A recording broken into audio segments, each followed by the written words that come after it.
Welcome to Sam's classroom. আজ class 11-এর একটি model set নিয়ে আমি তোমাদের সঙ্গে আলোচনা করে নেব। তোমরা দেখতে থাকো স্যামস ক্লাসরুম। তাহলে প্রথম যে প্রশ্নটি আছে দেখো, খেন্তির বয়স হলো কত? খেন্তির বয়স 14 থেকে 15 বছর। ক্ষীর তৈরি করছিল রাঙা দিদি। অন্নপূর্ণার ছোট মেয়ের নাম রাধি। খেন্তি মারা গিয়েছিল বসন্তে। কমলাকান্ত মার্জারকে দিতে চেয়েছিলেন নিউম্যান ও পার্কারের গ্রন্থ। কমলাকান্ত ভাবাচ্ছন্ন অবস্থায় ওয়াটারলুর মাঠে ব্যস্ত ছিলেন ব্যূহ রচনায়। করুণার সিন্ধু তুমি, এখানে উদ্দিষ্ট ব্যক্তিটি হলেন বিদ্যাসাগর। হেমাদ্রি শব্দের অর্থ হল স্বর্ণ পর্বত। হাসিছেন তিনি অমৃত হিয়ার নিভৃত অন্তরালে। এখানে তিনি হলেন দেবতা ঠাকুর। সাম্যবাদী কবিতায় বিশ্বদেউল হল মানুষের হৃদয়। পাদ্রে গনসাগা এসে হাজির। পাদ্রে গনসাগা এসেছিলেন সকাল 7টার আগেই। একদিন সকালে এলিসেন্দা কাটছিল পেঁয়াজ কলির গুচ্ছ। জেলের গড়ার থেকে বেরিয়ে আসছে তা হলো কবির কোনো লিপিকার স্বর। সমবায়ী ও অসমবায়ী ভাষার এই ভাগ হলো ভাষার রূপতত্ত্ব অনুযায়ী। এসপেরান্তোর স্রষ্টা হলেন এল জামেনহফ। সাঁওতালি ভাষার লিপি অলচিকির উদ্ভাবক হলেন পণ্ডিত রঘুনাথ মুর্মু। এই প্রশ্নটি কিন্তু ইম্পর্টেন্ট খুব। প্রাচীন বাংলার নিদর্শন পাওয়া যায় চর্যাপদে। বাংলা ভাষার কথ্যরূপের একটি ভাগ হলো বিভাষা।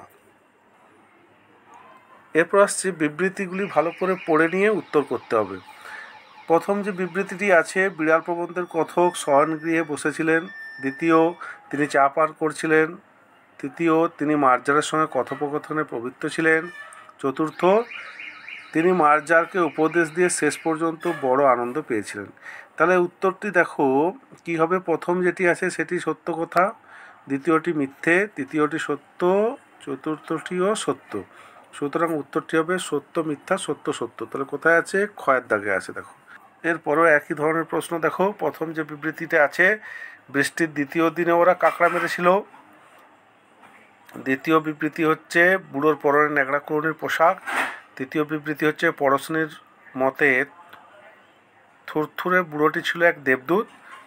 চতুর্থ বিবৃতি, বাচ্চার দ্বিতীয় দাঁতটি বেরোবার আগেই বাচ্চাটি মুরগির খাঁচার ভিতরে খেলতে চলে যেত।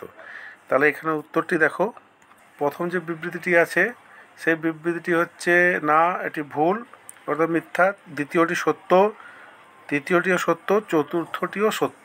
তাহলে উত্তরটি দাঁড়াচ্ছে মিথ্যা সত্য সত্য সত্য। তাহলে মিথ্যা সত্য সত্য সত্য। যে বিবৃতিগুলি আছে দেখো, কেন্তুম গুচ্ছের একটি ভাষা হলো আর্মেনীয়। বিচলামার হলো ইংরেজি ভাষার সঙ্গে স্পেনীয় ও পর্তুগিজ ভাষার মিশ্রণ।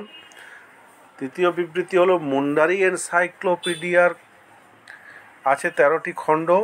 চতুর্থ বিবৃতি, ঐতিহাসিক ভাষাতত্ত্ব মূলত কাজ করে দ্বিকালীন কাঠামোর মধ্যে। তাহলে এখানে কোনটি ঠিক হবে? দেখো প্রথম যে বিবৃতিটি সেটি মিথ্যে, দ্বিতীয়টি সত্য, তৃতীয়টিও সত্য, চতুর্থটিও সত্য। তাহলে উত্তর যেটি দাঁড়াবে গ, মিথ্যা সত্য সত্য সত্য। পরের প্রশ্ন কি আছে, কারা চোরের চেয়েও শতগুণে দোষী? কৃপণ ধনী ব্যক্তিরা। আবার একটি বিবৃতি দিয়েছে দেখো, এই হৃদয়ের চেয়ে বড় কোনো মন্দির কাবা নাই। আর কারণ কি দিয়েছে, এই হৃদয়ে স্বয়ং ঈশ্বর অবস্থান করেন। বিবৃত কারণ বিবেচনা করে সঠিক উত্তরটি নির্বাচন করতে হবে, কোনটি ঠিক কোনটি ভুল। তাহলে দেখো এখানে কিন্তু দুটো বাক্যই ঠিক। এই হৃদয়ের চেয়ে বড় কোনো মন্দির কাবা নাই, ঠিক কাবা নেই।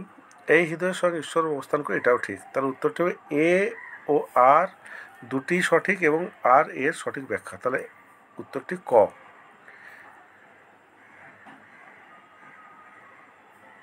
এরপরে বিবৃতি হচ্ছে সূক্ষ্ম ভাষাতাত্ত্বিক বিচারে সংস্কৃত ভাষা বাংলা ভাষার জননী নয়।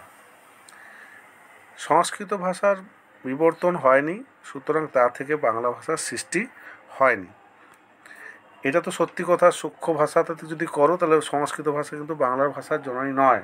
অর্ধমাগধী বা মাগধী প্রাকৃতকে বলা হয় বাংলা ভাষার জননী প্রকৃত। সংস্কৃত ভাষার বিবর্তন মানে আজকে দেখো সংস্কৃত ভাষা সেভাবে আর চল নেই, বিবর্তন করে উঠতে পারেন না। এটা দুটি ঠিক, তাহলে উত্তরটি হচ্ছে ক, এ ও আর দুটি সঠিক, আর এর সঠিক ব্যাখ্যা। এরপরে যেটি আছে দেখো, চার্ট দেখে বাংলা ভাষা সৃষ্টির সঠিক বিকল্পটি নির্বাচন করো। প্রাচীন ভারতীয় আর্য ভাষা, তারপর মধ্য ভারতীয় আর্য ভাষা, মধ্য ভারতীয় আর্য ভাষার যে স্তরগুলো, মাগধী প্রাকৃত, মাগধী অপভ্রংশ, মাগধী অবটর, তারপর বাংলা, এটাই কারেক্ট, আর বাকিগুলো দেখার দরকার নেই। এরপরের যে প্রশ্নটি আছে, বাক্যের সঠিক ক্রমটি হলো, সহায়রী আশ্চর্য হইয়া জিজ্ঞাসা করিলেন, কেন, কি গুজব, গায়ে কি গুজব উঠেছে জানো। তৃতীয় হচ্ছে এক ঘরে করবে গো, তোমাকে এক ঘরে করবে। চতুর্থ হচ্ছে কি গুজব জিজ্ঞাসা করো গিয়ে চৌধুরীদের বাড়ি। তাহলে এখানে উত্তর যেটি হচ্ছে দেখো, প্রথম যেটি হবে 2 নম্বর যেটি, সেটি এক, তারপরে এক পড়বে, তারপরে 4, তারপরে 1। তাহলে উত্তরটি হচ্ছে খ। পরের প্রশ্ন, স্তম্ভ মেলানো, ক স্তম্ভের সঙ্গে খ স্তম্ভ। তাহলে উত্তর যেটি হবে দেখো, 1-এর সঙ্গে কি হচ্ছে বি, শ্রীকৃষ্ণ কীর্তন, বড় চণ্ডীদাস শ্রীকৃষ্ণ কীর্তন। 2-এর সঙ্গে হচ্ছে কৃষ্ণদাস কবিরাজ শ্রীচৈতন্য চরিতামৃত। 3-এর সঙ্গে হচ্ছে ভারতচন্দ্র রায় অন্নদামঙ্গল কাব্য। 4-এর সঙ্গে হচ্ছে কীর্তিবাসুদা শ্রীরাম পাঁচালী = ঠিকই আছে। তাহলে উত্তরটা হচ্ছে গ। 37-এর দাগে কি আছে, বাক্যের সঠিক ক্রমটি হলো, তুমি তেল মেখে বুঝি ছোবে না, একটু ভালো রস আনি, সমাজে থাকতে হলে সেরকম মেনে চলতে হয়, ঝড়ের প্রতীক্ষায় রহিলেন। তাহলে এখানে প্রথমে যেটি আছে 2 নম্বরের, তারপরেরটি 1, তারপরটি 4, তারপরটি 3, তাহলে উত্তরটি হবে ঘ।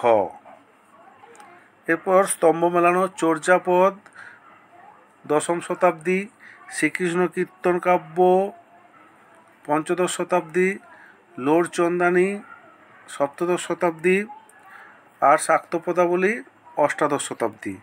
তাহলে উত্তরটি হচ্ছে ঘ।